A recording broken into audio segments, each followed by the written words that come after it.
പാതിവില തട്ടിപ്പ്, ക്രൈംബ്രാഞ്ച് രംഗത്ത്, നേതാക്കൾ സേഫ് ആകുമോ? പാതിവില തട്ടിപ്പുമായി ബന്ധപ്പെട്ട ആദ്യഘട്ടത്തിൽ രജിസ്റ്റർ ചെയ്ത 34 കേസുകൾ ക്രൈംബ്രാഞ്ച് ഏറ്റെടുത്തു. ഡിവൈഎസ്പിമാരുടെ നേതൃത്വത്തിൽ 11 സംഘങ്ങളായാണ് അന്വേഷിക്കുന്നത്. ഈ കേസുകളിൽ ആകെ ഉൾപ്പെടുക ഏകദേശം 37 കോടി രൂപയാണ്. പാർട്ടികൾക്കും വ്യക്തികൾക്കുമുള്ള സംഭാവന തൽക്കാലം അന്വേഷിക്കേണ്ടതില്ല എന്നാണ് ക്രൈംബ്രാഞ്ചിന് കിട്ടിയ നിർദ്ദേശം. അന്വേഷണം പ്രതികളിലും പണം കിട്ടാനുള്ള പരാതിക്കാരിലും ഒതുങ്ങും.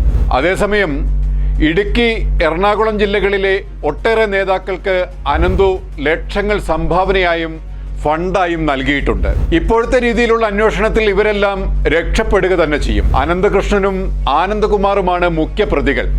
ഓരോ ജില്ലയിലും പദ്ധതികൾക്ക് കളമൊരുക്കിയ സന്നദ്ധ സംഘടനകളുടെ പ്രതിനിധികളും പ്രതികളാണ്. തിരിച്ചു നൽകണമെങ്കിൽ 300 കോടി രൂപയെങ്കിലും പ്രതികൾ കണ്ടെത്തേണ്ടി വരുമെന്നാണ് പോലീസ് പറയുന്നത്.